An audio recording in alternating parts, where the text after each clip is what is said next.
नूर मुकदम कत्ल केस में मुजरिम जाहिर जाफर की सजाए मौत बरकरार। सुप्रीम कोर्ट ने रेप के इल्जाम में जाहिर जाफर की सजाए मौत उम्र कैद में तब्दील कर दी। अदालत ने अगवा के इल्जाम में जाहिर जाफर को बरी कर दिया। सुप्रीम कोर्ट ने नूर मुकदम केस का फैसला सुना दिया। जी हाँ, जस्टिस हाशिम काकड़ की सरबराही में 3 रुकनी बेंच ने फैसला सुनाया। इस पर बात करेंगे जहांजेब अब्बासी से। जहांजेब, फैसले की तफसीलात शेयर कीजिएगा। जी हाँ, सुप्रीम कोर्ट ने अब से थोड़ी देर पहले शॉर्ट ऑर्डर जारी किया है। नूर मुकदम कत्ल केस में मरकजी मुलजिम जाहिर जाफर जाकर की जो सजाए मौत है कत्ल में वो बरकरार रखी है, जबकि इसके साथ जो रेप का इल्जाम था उस पर सजाए मौत को उम्र कैद में तब्दील किया गया है, जबकि अबडक्शन के यानी अगवा के इल्जाम में जाहिर जाफर को बरी किया गया है। सजाए मौत जो कत्ल का इल्जाम था उस पर यहाँ सुप्रीम कोर्ट ने भी ये होल्ड किया है कि ये साबित होता है और इसकी बुनियाद के ऊपर इस केस का जो है वो फैसला सुनाया है। सुप्रीम कोर्ट ने चौकीदार और माली की हद तक ये बात कही है कि जो सजा वो दोनों काट चुके हैं वो वही उनकी सजा है और उनको बरी किया जाता है। 10 साल की सजा माली और चौकीदार को भी इस केस में दी हुई थी। डिटेल रीजनिंग तफसीली वजूहात सुप्रीम कोर्ट के 3 रुकनी रेगुलर बेंच ने कहा है कि हम बाद में जारी करेंगे। जी जहांजेब अब्बासी, इस हवाले से बताइएगा कि मुल्जमान की जानिब से जो दरख्वास्त दायर की गई थी उसकी क्या तफसीलात हैं?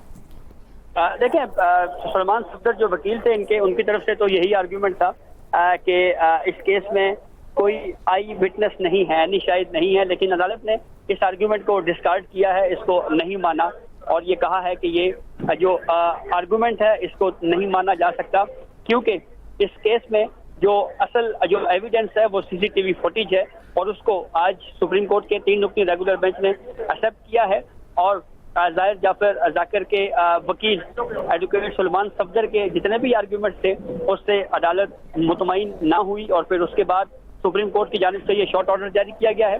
डिटेल रीजनिंग सुप्रीम कोर्ट ने ये कहा है कि हम बाद में जारी करेंगे। जी सही। अच्छा जहांजेब, ये भी बताइएगा जो 7 सहूलतकार थे क्या उनकी सजाओं में भी कोई तब्दीली आई है? देखें, जो सजाएं इस मामले पे चौकीदार और माली को दी गई थी 10-10 साल की, उस पे सुप्रीम कोर्ट के 3 रुकनी बेंच ने ये कहा है कि माली और चौकीदार यानी माली इफ्तिखार और चौकीदार जान उनकी जो सजा वो काट चुके हैं, बस वही उनकी सजा है और उनको बरी करने का ऑर्डर जो है वो सुप्रीम कोर्ट ने दिया है। मजीद भी जो रीजनिंग है, डिटेल रीजनिंग, वो सुप्रीम कोर्ट की जानिब से तहरीरी सूरत में जो है वो जारी की जाएंगी। जी अच्छा जहांजेब, ये भी बताएगा 3 रुकनी बेंच में कौन कौन से जज साहिबान शामिल थे और किस परसेंटेज से ये फैसला आया?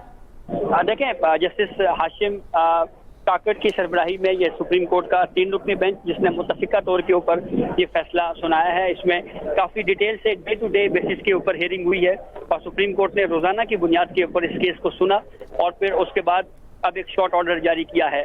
इस बेंच ने पहले ही वाजे कर दिया था कि ये नहीं हो सकता कि हम अपील को एडमिट करें और फिर उसके बाद 10-10 साल तक उन अपीलों के ऊपर समाअत ना हो।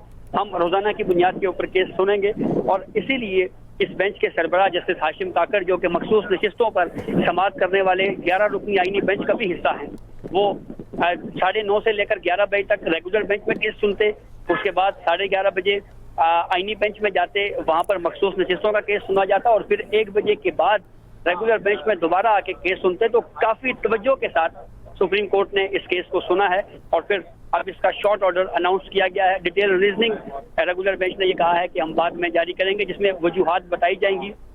जो आर्ग्यूमेंट सलमान सफदर जो मरकजी मुल्जिम जाहिर जाफर जाकर हैं उनके वकील की जानिब से दी गई उन दलाइल से अदालत आज मुतमईन नहीं हुई। जी सही। जहांजेब अब्बासी, आपका बहुत शुक्रिया।